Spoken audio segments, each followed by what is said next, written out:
Hello, Ron Newman back, talking about post-bop.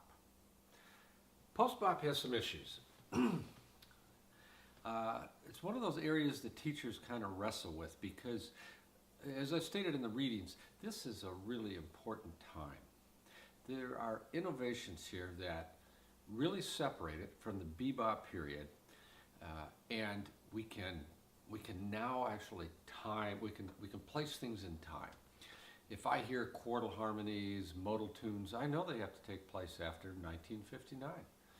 They may have taken place yesterday, but at least I know that much. And that's a pretty important thing.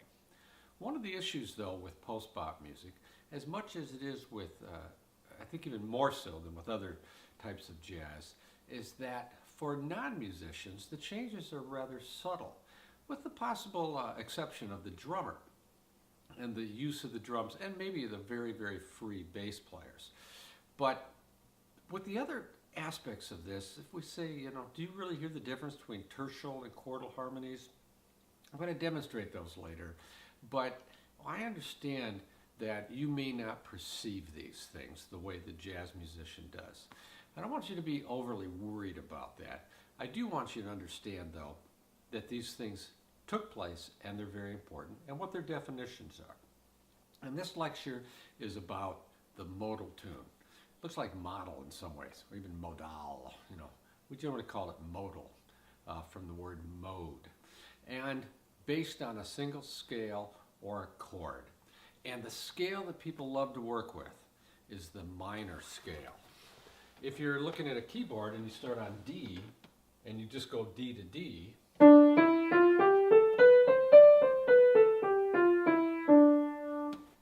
it has that minor sound. In fact, we call that the Dorian mode, from the Greeks. Gave it to us a couple thousand years ago. If I take every other note of that particular scale, I have the D minor 7th chord. A couple reasons I think why jazz musicians fell in love with that chord.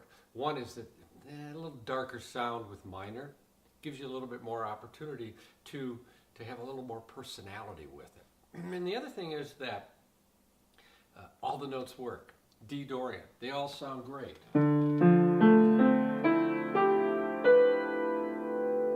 Remember that D minor scale I played? Those are the same notes, just built up every other note in thirds. Very jazzy chord, sounds great. Those of you that are players on any instrument and you're looking for ways to get into improvisation, often we use the blues scale, the Mixolydian mode. Here's another thing to think about, the D Dorian mode, or any of the Dorian modes. They sound great, give you a different look at things, and you can do it in any type of genre. So we now have this modal tune, and it focuses on a single chord. Put a jazz voicing in there, and it lasts for a long time.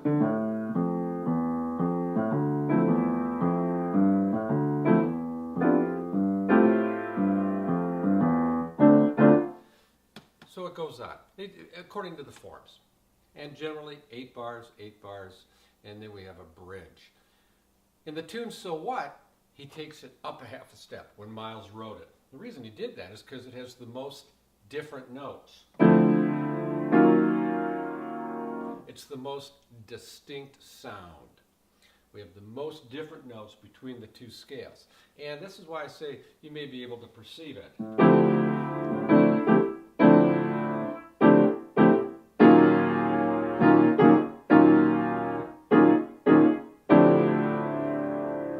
Two different chords, 8 bars, changes up to the E flat minor.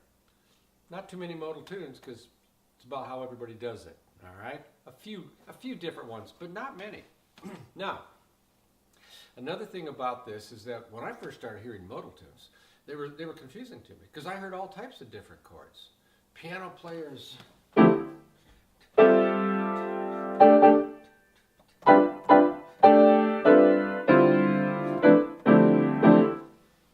sounds like different chords to me, and it probably does to you. But now we know something. We have this term voicings. And what we're really hearing there are different voicings of the same chord. If you can see this through the keyboard or through the camera, which you may not be able to, if we were a little bit more high tech, we'd be zooming in here. But you'd see I'm just playing the white notes, but I'm playing them in the different combinations, different voicings. And so I wind up with a lot of different sounds, but they're all D minor.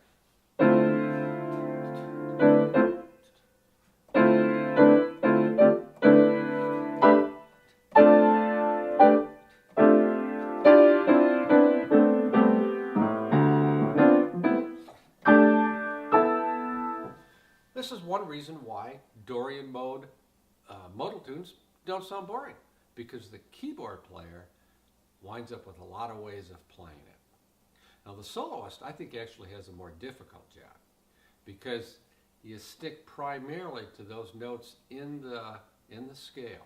You can put in some non-harmonic tones, but you've got to be really good at coming up with a melody to make it sound good. I'm going to just play 8 bars of D Dorian, and then I'm going to play 8 bars of E flat Dorian. I'm going to put a walking bass line with it, and then I'm going to play one more 8 bars of D Dorian. See if you can hear the change of chord and the change back. I'm taking out one of the 8 bars, but we'll just do 8 bars each. Here we go. 1, 2, 1, 2, 3, 4.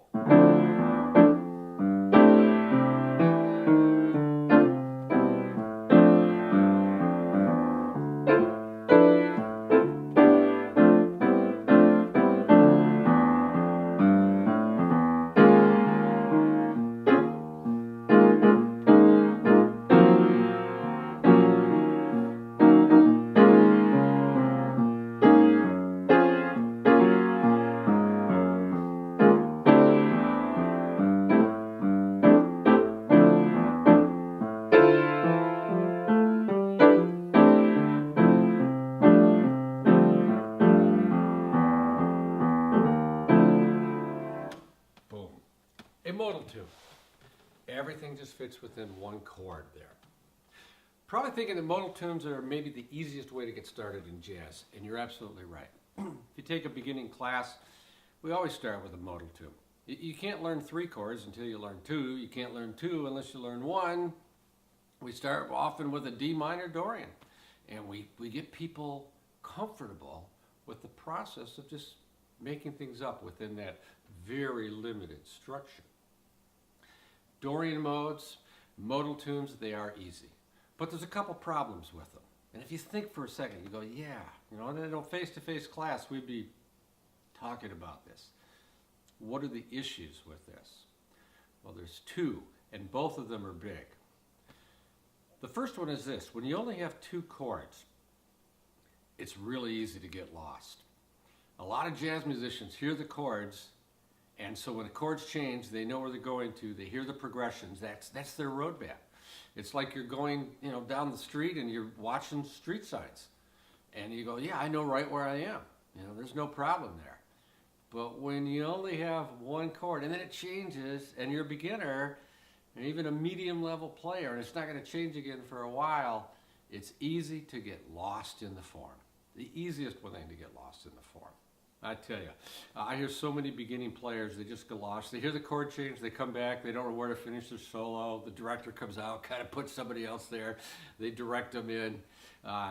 That's a major problem. It's so easy to get lost for anybody when you don't have a lot of road places to help you along the way, different chords. You really do get lost. So that's one thing, getting lost. The second thing is this. You only got 2 chords. How do you come up with melodies with such a limited amount of material? If I take a tune with a lot of chords in it, that's harder to play initially because you've got to learn the chords. However, if I just play the chord tones, I'll wind up with some pretty good sounding melodies. Let's take what we talked about before, the George Gershwin tune, I've Got Rhythm. Chords change every 2 beats in this tune. All right, for the A sections. If I just play the chords, I come up with some pretty good sounds.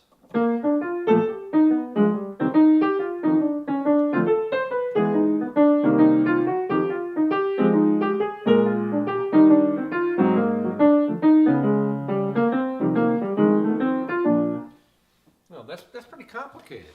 And yet all I was doing was playing basic chord tones. But when they switch, this fast, boom, change, change, you know, it keeps it going. It's pretty interesting sound there.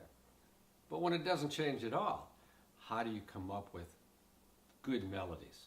That's very hard to do. That's why when you listen to the recording of So What that we put into the online part, Miles' first solo, he just bases it on a couple modes and just keeps expanding it. It's beautiful. Coltrane's, everybody's Cannonball solo, just wonderful solos. But these were the best improvisers. They could come up with melodies. Let's think about language. Let's think about poetry. Even rhyming poetry. Let's make it even harder. It's got to rhyme.